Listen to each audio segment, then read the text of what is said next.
Hello guys! Good morning! Magluluto po tayo ng gatang pusit. So yan, bumili po yung asawa ko ng pusit. So lilinisan po natin siya.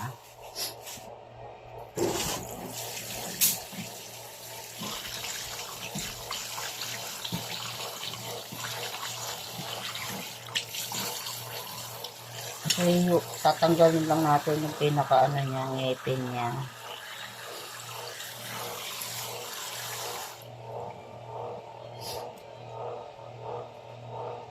Kasi hiwain lang natin siya guys. Ay, puso.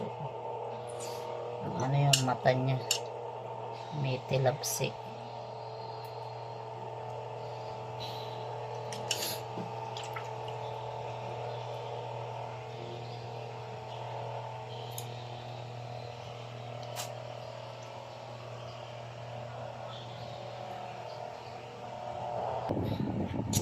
Maghiwa naman po tayo ng ating sibuyas at saka bawang kasi gagawin natin, i-adobo muna natin yung ating pusit. Tapos saka natin siya lalagyan ng gata. Nakakasawa na kasi puro adobo. Sabi ko na sa asawa ko is para masarap yung may gata. Kaya yan guys, gata natin siya.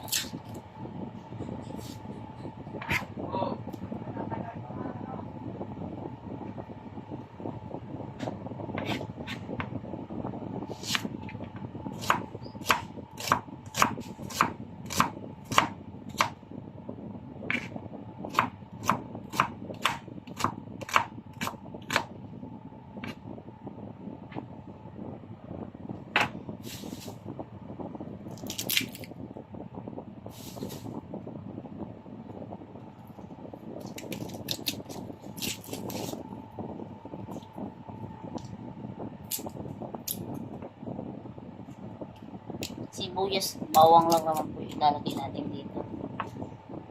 At tayo magkikisa. Hindi na ako lagi nakakapagluto. Ngayon lang po ulit ako nakapagluto. Wala kasi kami appointment ngayon.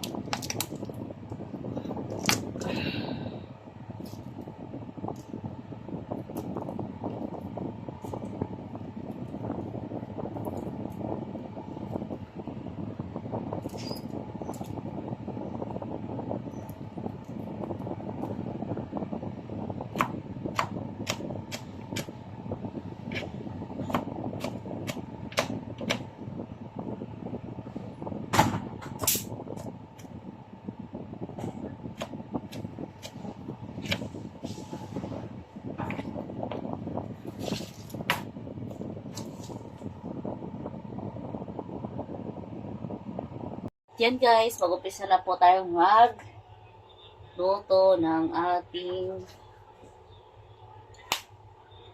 isang pusit. Ay, nako. So yun guys, try natin isa yung ating bawang saka sibuyas. So hintayin lang natin siyang mag-translucent guys.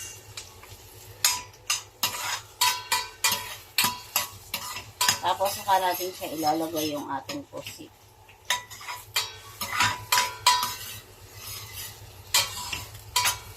Actually, mayroon pa naman kaming ulam. Yung natira kagabi. Pero gusto daw ko sila asawa ko tong pusit. Kaya yan, lulutuin natin yung ating pusit. So kapag translucent na yung ating pusit, yung ating sibuyas, saka yung ating bawang. Saan natin ilalagay yung ating pusit.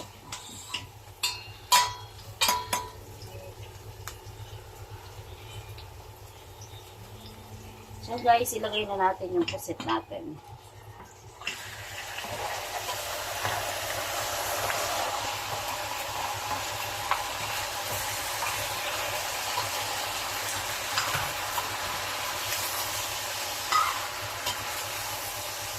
Lagyan natin siya ng asin.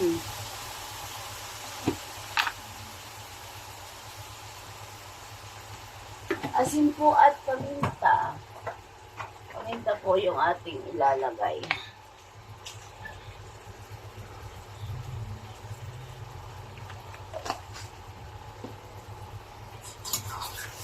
Kasi tayo lang natin maluto yung pusit natin ng mga ilang minutes.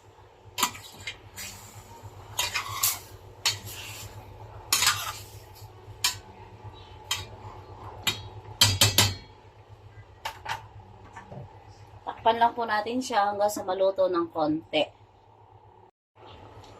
Nilagyan ko po siya ng kaunting toyo, tapos kaunting suka, at saka kaunting asin. Kasi medyo matabang siya.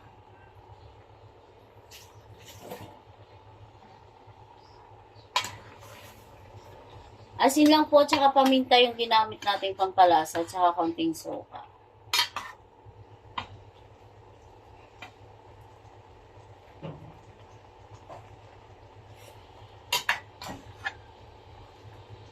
Tapos po niyan, lalagay po natin itong ating pangalawang gata. Kasi gusto ko ng ginataang pusit. So, yan po yung pangalawang gata natin. So, nilagay na natin. Tapos, lulutuin lang po natin siya sa mawala yung sabaw niya.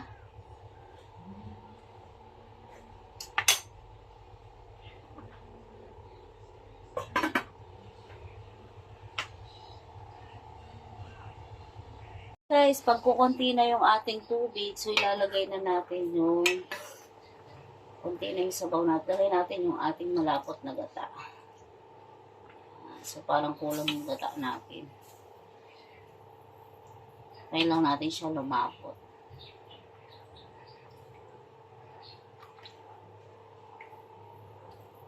Hindi na pinalagyan ng gulay ito kasi ayaw ng asawa ko ng gulay.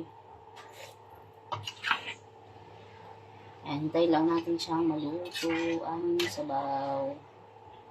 Ang ating pinakagata.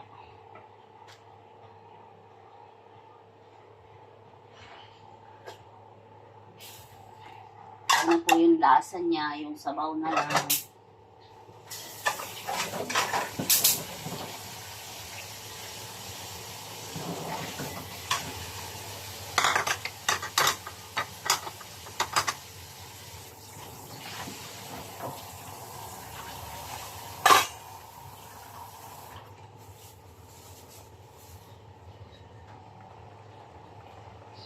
Higyan natin siya ng sili, guys. Kasi gusto nila maanghang.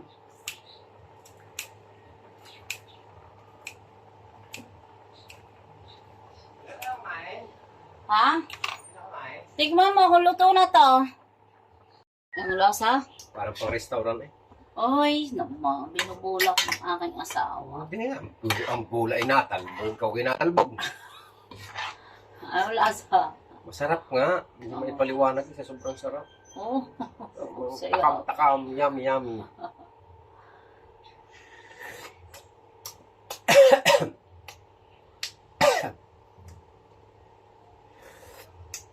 Hindi na yata tikim yung ginagawa mo. Kain na. Sobrang sarap eh. Pwede na. Kaya mag-ayan. Yan guys, luto na daw po yung ating ginataang pusit. Inadobo ko muna po ito bago ko siya ginataan. So malapot na po yung sabaw natin. So pwede na daw po kaming kumain.